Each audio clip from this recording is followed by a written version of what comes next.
Nous revoilà, back at it. Merci d'être avec nous pour ce sommet de la finance durable. Nous allons à présent regarder ensemble un panel sur le thème des risques climatiques présenté par Mackenzie Investment, que le comité organisateur remercie pour son appui. We will now discuss climate risk during a panel presented by Mackenzie Investments, which the organizing committee wishes to thank for its support. La session sera modérée par David Carline de l'UNEP-FI, toujours dans le cadre de leur table ronde régionale Amérique du Nord. This session is moderated by UNEP-FI as part of their regional roundtable North America. Enjoy the session. See you afterwards. Bonne session. À tantôt.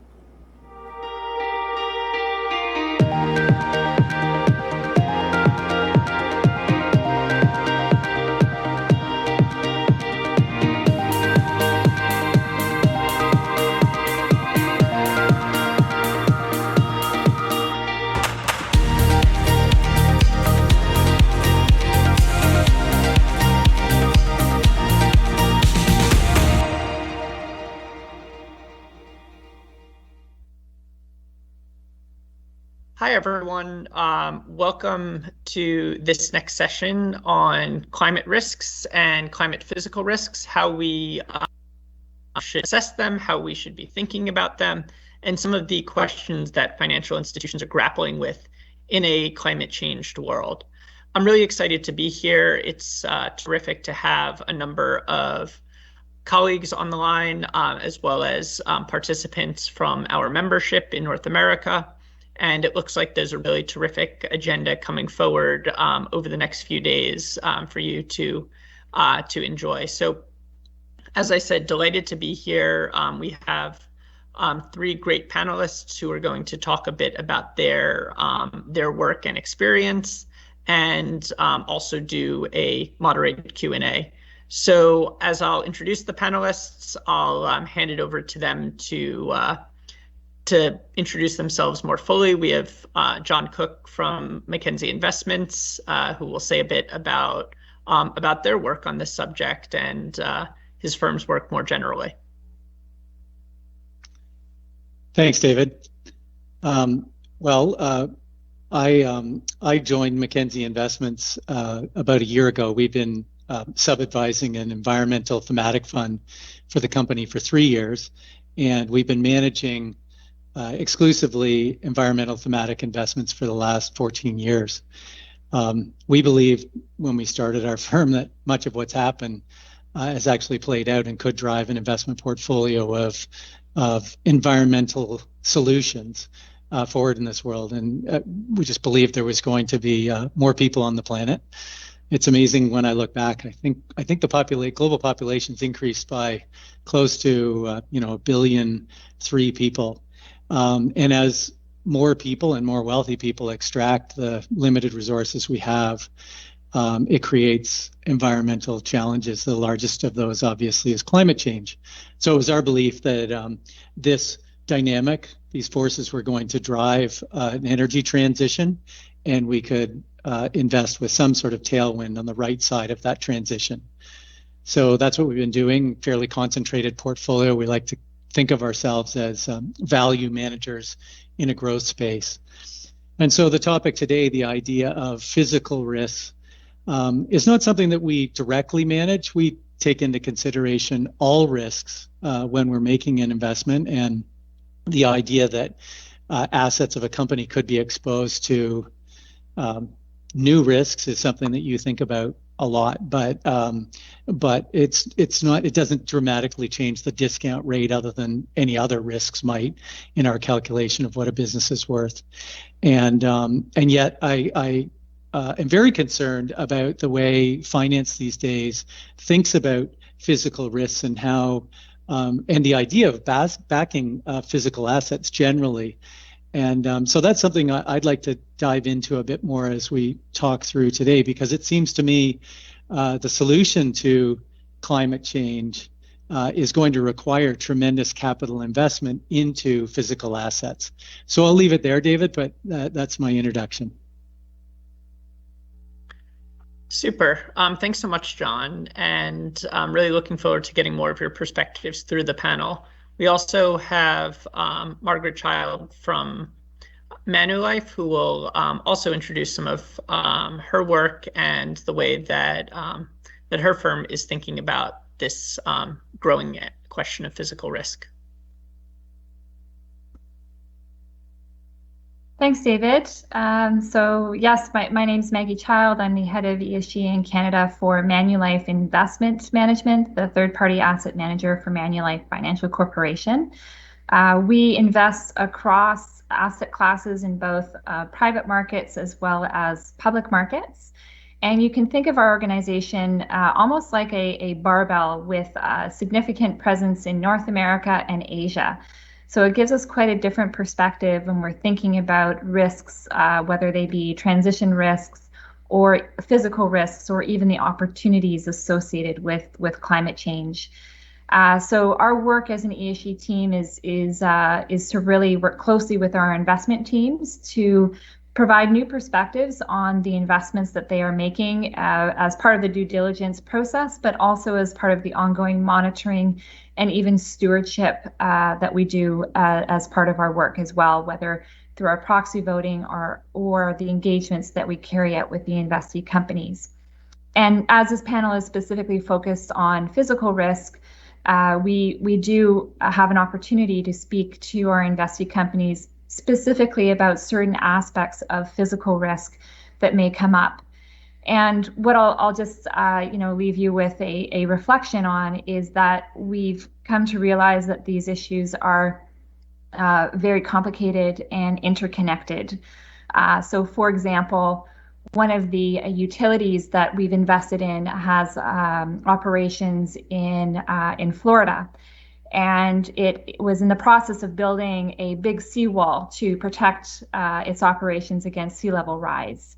However, this had created quite a bit of tension from a social license to operate perspective within the community, as the utility was still operating coal-based power generation. So I just wanted to give you a taste as to how these issues are not easily segmented in terms of transition risk or physical risk or opportunity or social license to operate even. I'll leave it there. Thank you. Great. Well, thanks so much, Maggie. And now over to Nicole Vidori from TD, who's going to talk a bit about the work that that they've been doing and how that that work of physical risk, or that challenge of physical risk, ties into their work. Yeah. Thanks, David. Nicole Vidori, Head of Environment for TD Bank.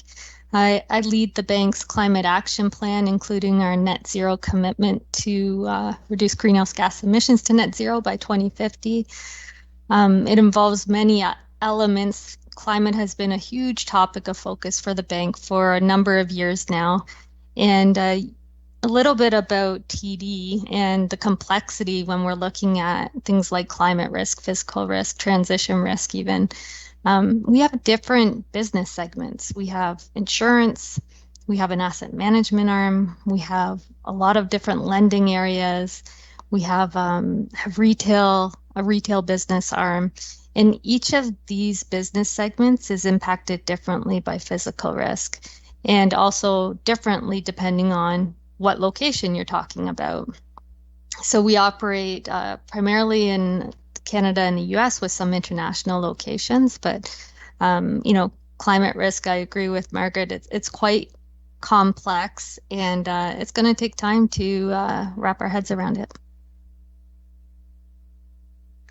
Super. Well, I think we have both deep as well and diverse expertise on this panel, so I'm really delighted to be speaking with all of you. And of course, as physical risks become a bigger challenge for institutions, I would ask probably the first question in a more broad way, which is, when your institution thinks about physical risks, what are the top things that come to mind? Are they on the opportunity side? Are they in retail? Are they particular extreme events? What are the things that are sort of front of mind when you when you consider the topic of physical risk at your firm. And obviously it's diverse, but just eager to get a bit of association and hear what you're thinking, because I think it does reveal a bit of the focus and priority, of course. Yeah, maybe I can kick off if it's open. Sure. The way we look at it, there's two types of physical risk. There's the acute risk side of things, and then the chronic physical risk. So acute, this is really the natural disasters, the extreme weather events that we see. And we can use those events to understand where the exposures are in our current portfolio. So we want to identify where the hotspots are and see what we can do to mitigate that. On the chronic physical risk side, these are more the longer term shifts in climate. And they're a little bit harder to assess against your portfolio because, as shifts in temperature occur, temperatures increase. Our agriculture clients, for instance, could be affected by more droughts. Our customers who hold mortgages could be affected by extreme forest fire events. There's just a number of risks that could happen gradually over the long term. And it's really important to start to talk about these longer term shifts because they can be gradual. And so then they're not really as noticeable as a big natural disaster event. However, they're just as important. So, looking at all of those risks underneath the umbrella of a bank is quite a complex task, as I said before. Maybe I'll just build on what Nicole has noted, and I thought that was an excellent introduction to how to think about physical risk. I think one of the areas that we've noted is that it's very location specific, and so the ability to really map up specific climate scenarios to assets, and then to the company level, for example, and their investable securities can be very complicated. On the flip side, from the industry perspective, companies are often accustomed to aggregating the information up and disclosing it at the entity level and not necessarily at the asset level. So we've needed to do a little bit more work with really understanding the asset specific or location specific risks that may face our portfolio. I think generally we're finding that not only investors, but also companies themselves are not really well positioned to assess their own physical risks, let alone disclose it to investors at this point. And yeah, picking I up, think those are really good points, John. Sorry, I was going to just go right to you. Yeah, no, that's fine. I was just going to suggest that from an investment opportunity standpoint, I thought what Nicole said was right in terms of differentiating between, chronic and acute. I think there are some investments we've seen that are related to acute challenges. Backup generation would be, I can think of a specific example actually, where the company is actually measuring climate events as one of the drivers of increased sales of their backup generator equipment. But I think that the larger group of investments is in the understanding and almost, I was going to say bet, but it's almost a sure thing that there are going to be long-term chronic risks that are going to present, I won't call them chronic, but long-term opportunities. And I think understanding those changes is really helpful in identifying investment opportunity, because they're challenges, if you want, to the businesses that are on the wrong side of the energy transition. And so thinking about those, understanding those, and investing with a long-term investment horizon gives you the chance to not only seize those opportunities, but I guess potentially avoid businesses that are going to face headwinds because of chronic challenges. I could get more specific if you wanted, but I'll leave it at that. So one thing, and I think specificity is a little bit the name of the game, and in terms of both, John, what you were saying, and Nicole and Maggie, and I think it raises an important question, especially for listeners in the audience.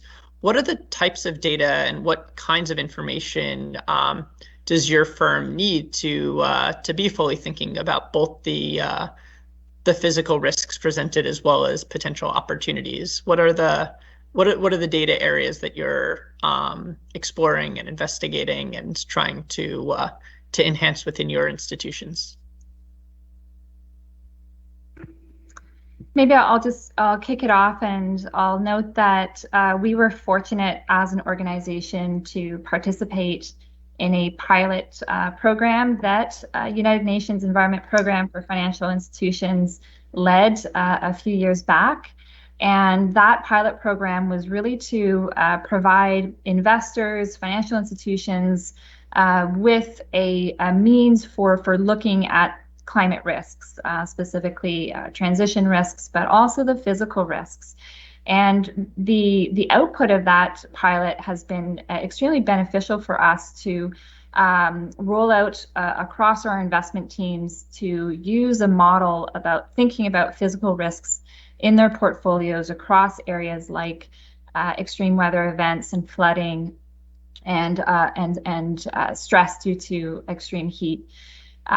So I would say that, thank you first of all to UNEP-FI for leading the pilot of that TCFD pilot for investors, and allowing us to really even think about physical risk as a first step.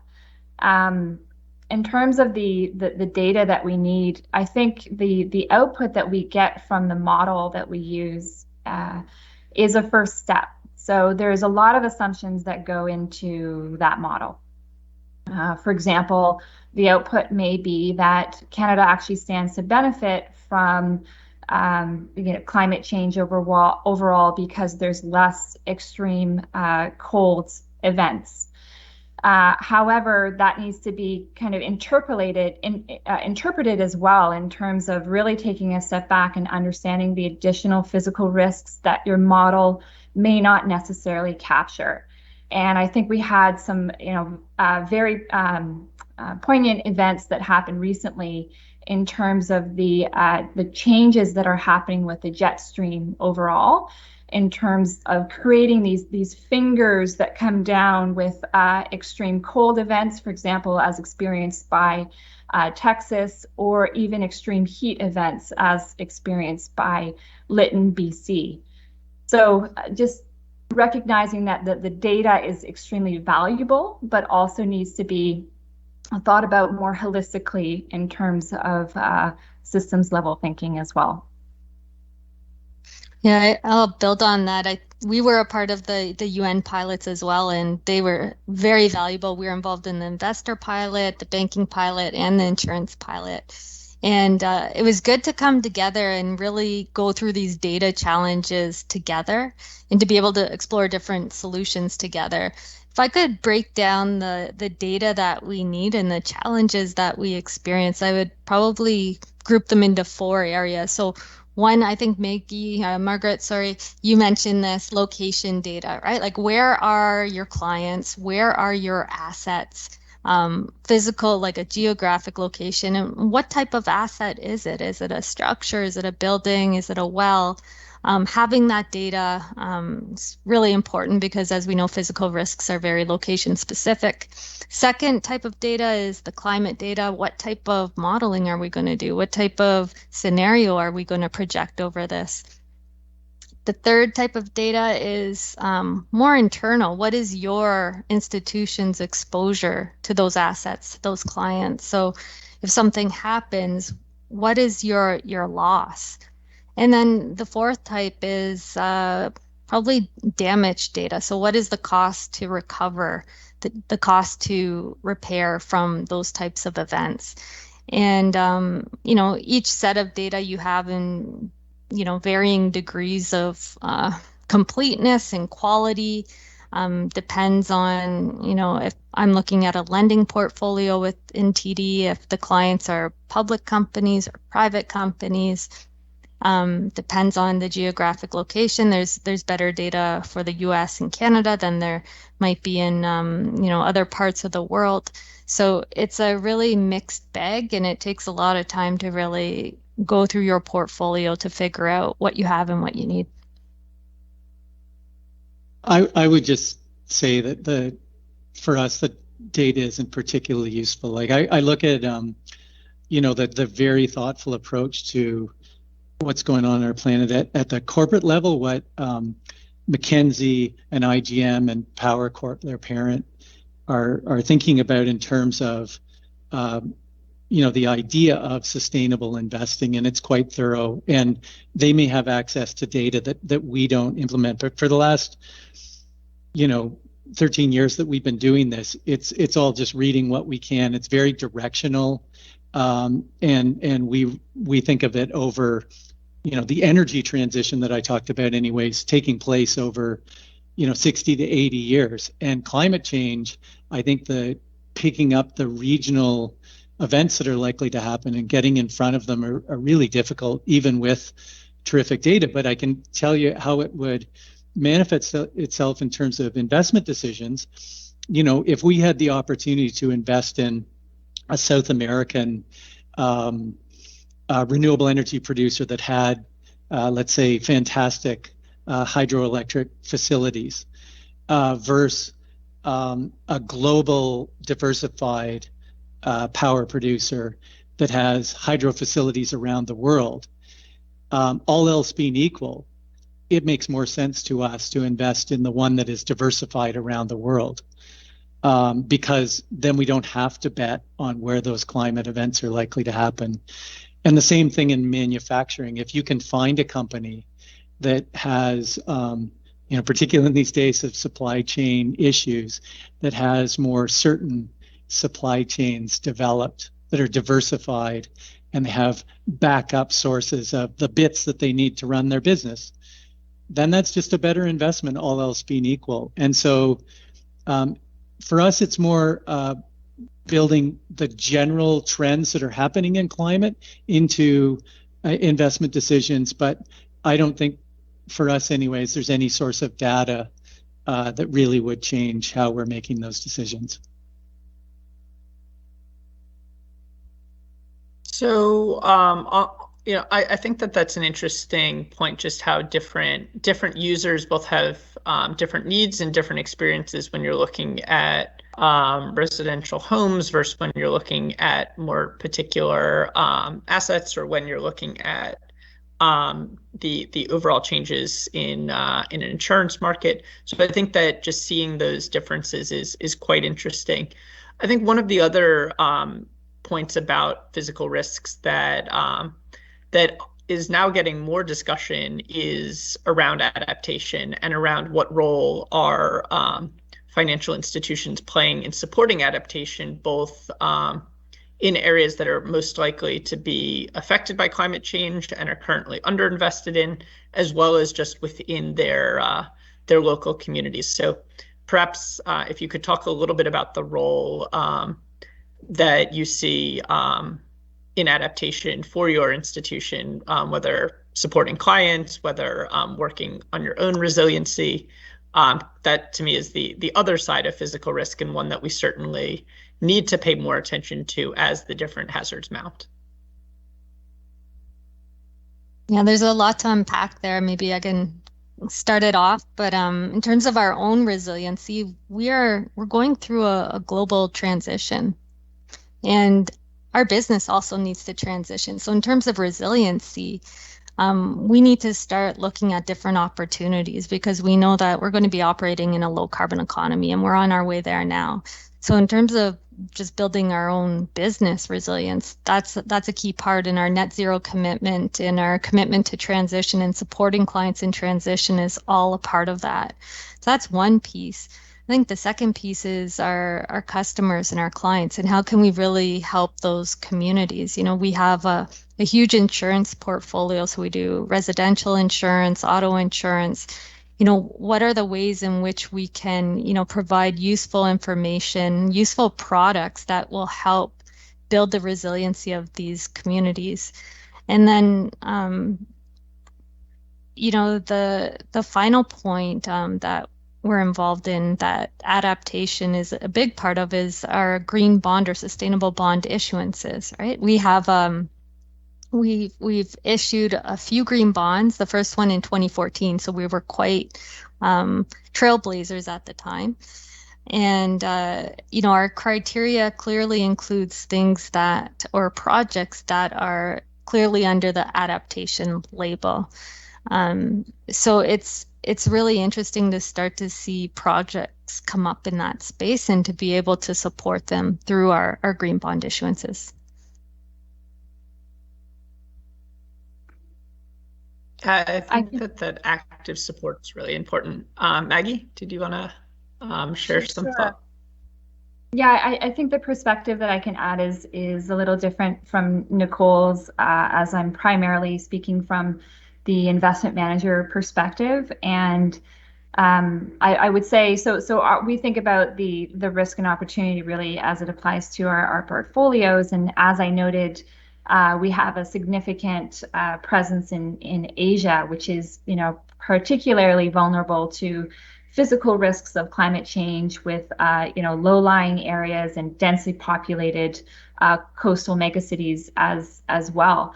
And so there's also that natural dependence on agriculture, which is at risk from physical climate changes, and the response in some countries is certainly inadequate. So coming back to a point that I made earlier in terms of the interconnectedness of these climate issues, if we look at an area like Vietnam, for example, the latest climate science projections are that 90% of Vietnam, which is very low-lying, will be underwater by 2050. And Vietnam is the third largest rice producer globally. And as soon as the area is flooded once, the rice fields become unusable. So what does that mean not only for our global food supply, but also in terms of the increased risk of climate migrants that can affect the global economy and more broadly. So we think about physical risk in terms of a very location-specific approach, but it's important as well to really step back and think about the interconnectedness of those issues. So our approach is also on real assets, and we've looked at, for example, the resiliency of our real estate portfolio, for example, and we've implemented some of the resilience measures in place. Making sure that there's the ability to generate on-site power for outages that may come, or flood proofing, for example. And I think that there's some easy wins in that situation, but then there's some also very expensive factors that come into play. Particularly for real estate, we think about the role of property insurance, for example. And previously insurers hadn't really reflected climate risk as part of their evaluation, and it didn't reflect in the premiums, for example. We're starting to see the insurance industry move with increased costs in this area. So I think that there's certain risks that we see for our portfolios, as well as opportunities, as I mentioned. I would have an interesting, I think, somewhat different take on this. I mean, I agree with everything you guys have said, but I really think it's going to be hard to invest resiliency and build walls around our businesses and ensure our businesses enough long term to protect the global economy and our assets from what's coming if we don't invest enough in the types of technologies and infrastructure that prevent climate from happening in the first place.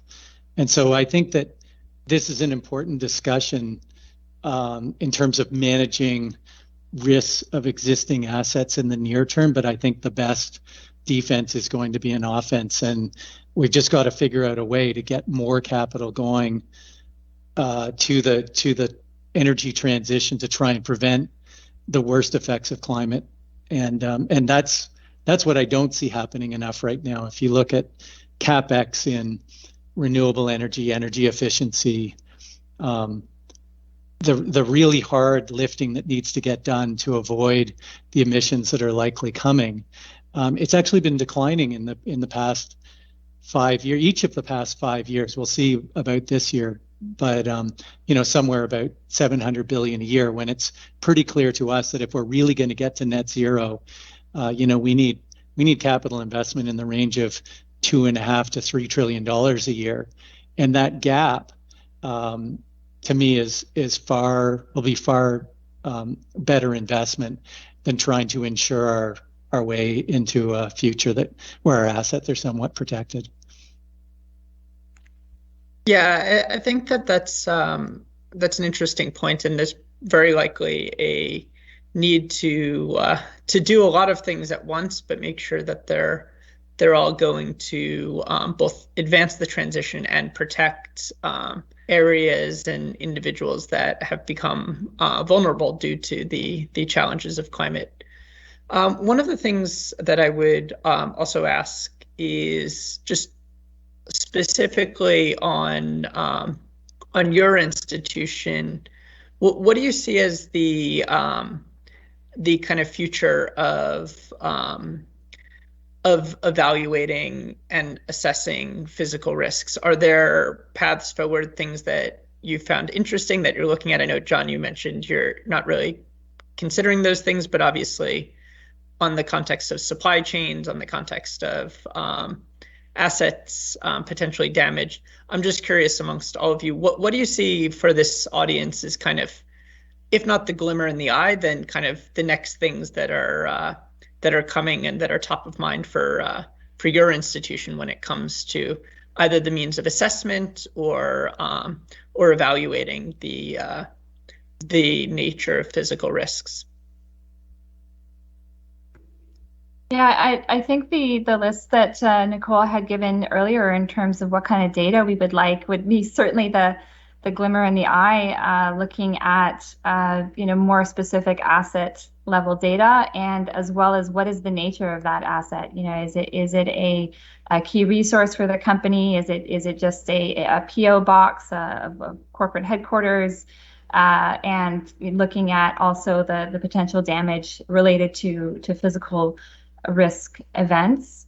I would say, though, just for the audience, though, at Manulife Investment Management, we've implemented a rollout of physical and transition risk data to all of our investment teams.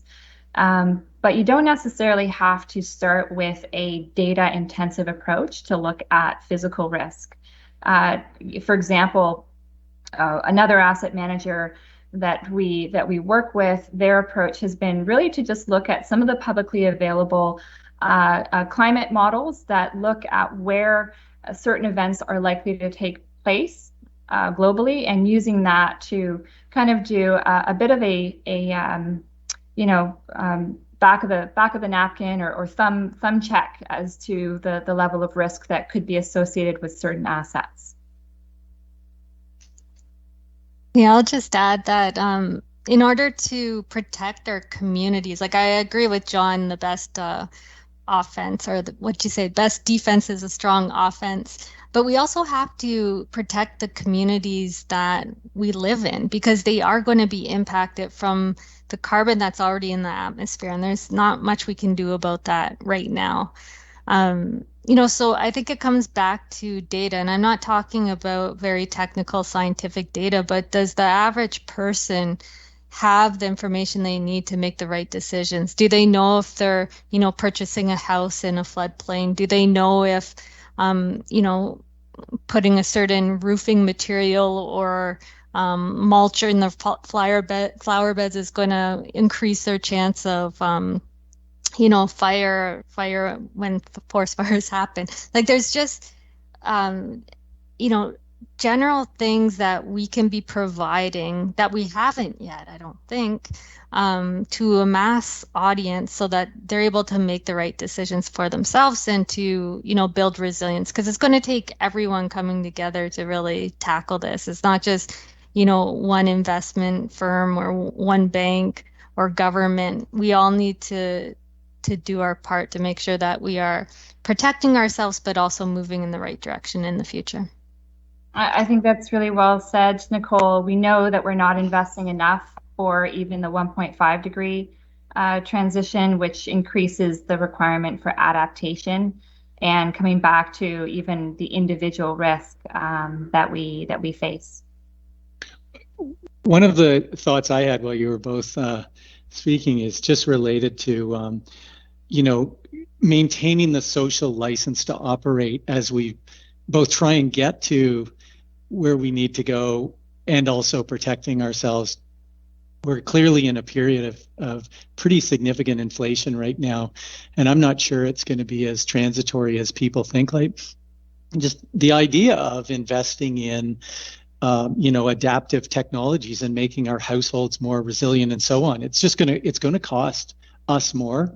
And one of the interesting anecdotes we've seen in the last couple of weeks was in Spain, when price of electricity for the average household has increased by about 35%. The price of wholesale electricity has increased by 250%.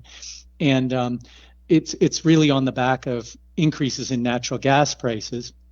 But what the government's done is they've put special, hopefully temporary taxes on renewable energy producers so they don't just receive a windfall from this higher price of electricity. And the reason they're doing this is to try and keep the population effectively from revolting.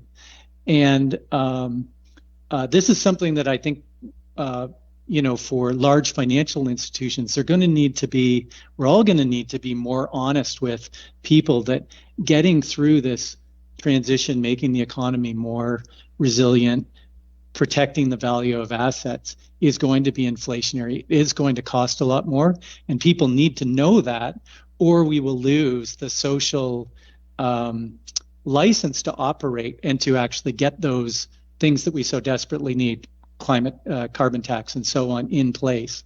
So it's a different way of thinking about these costs that are coming.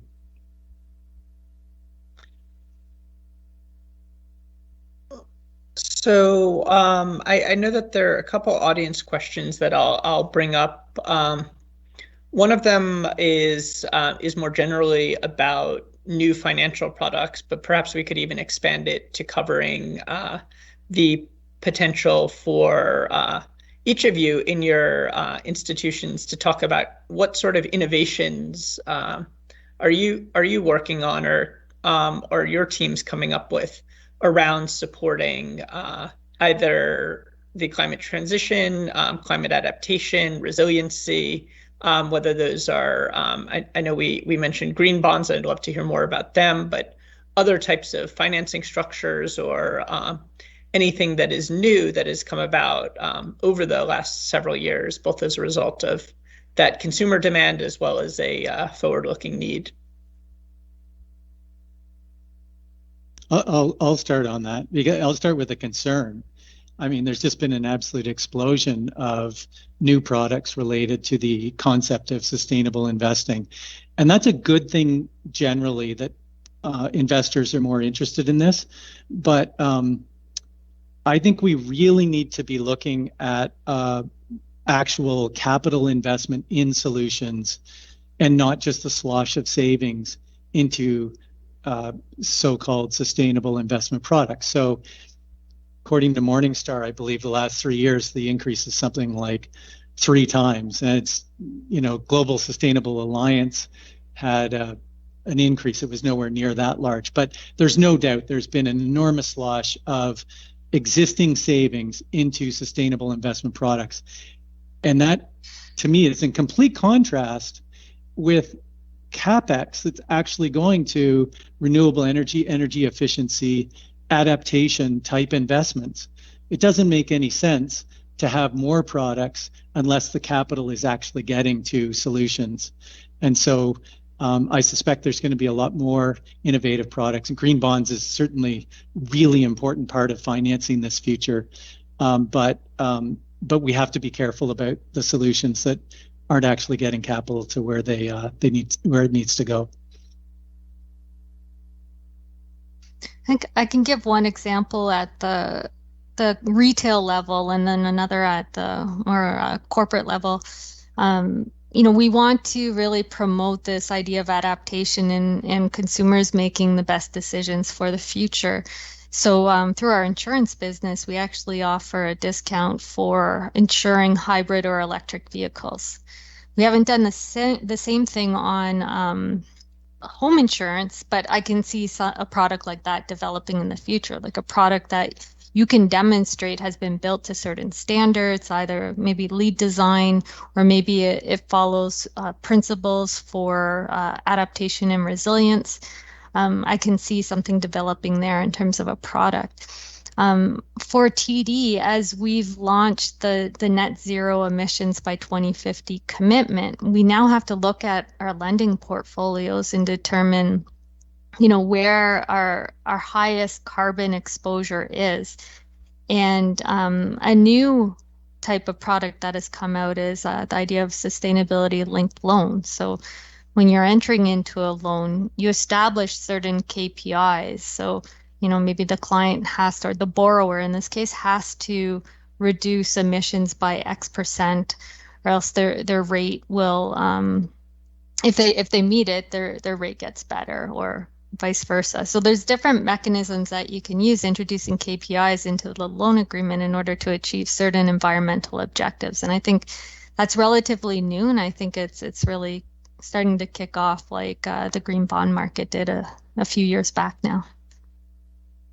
I'll just comment in terms of, David, one of the areas that we're working internally within our organization. So I had already noted the work done with investment teams on climate risk, but we've also worked with our macroeconomic team who are looking at how to translate environmental social factors into the macro indicators like GDP and inflation.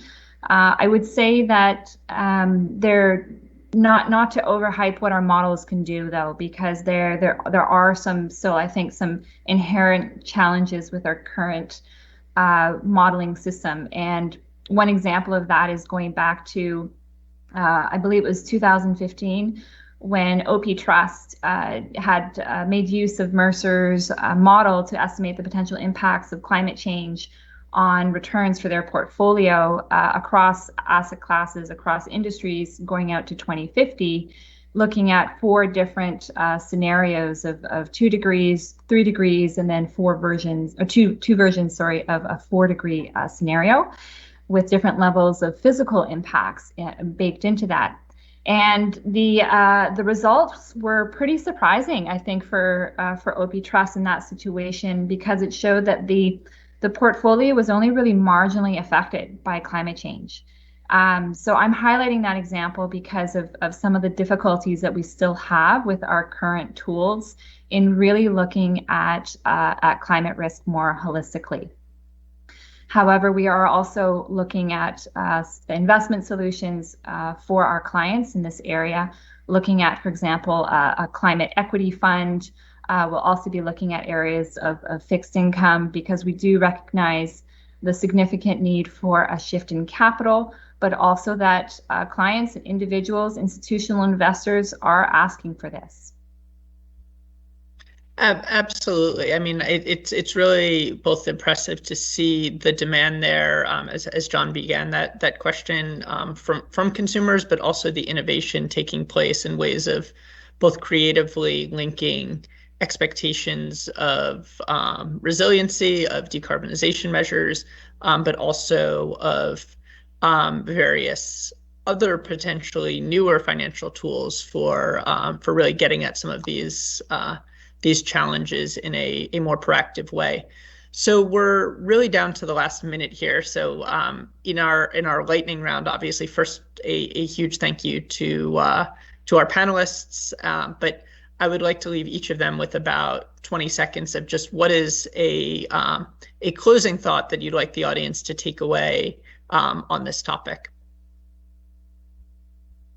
Well, lightning round, I'll start. I think the one warning that I would give to all investors when they think about this is unintended consequences. For example, if you focus entirely on reducing the carbon in your existing portfolio, you will move capital away from the very solutions that we're trying to back. So I would think that's just one example of unintended consequences that we need to pay attention to. Yeah. I totally agree. I'm going to reinforce that. Unintended consequences, could have social impacts as well. If you're, removing carbon intensive industries or assets, how does that affect the community around that? And how does it affect the community? Sorry. Thanks.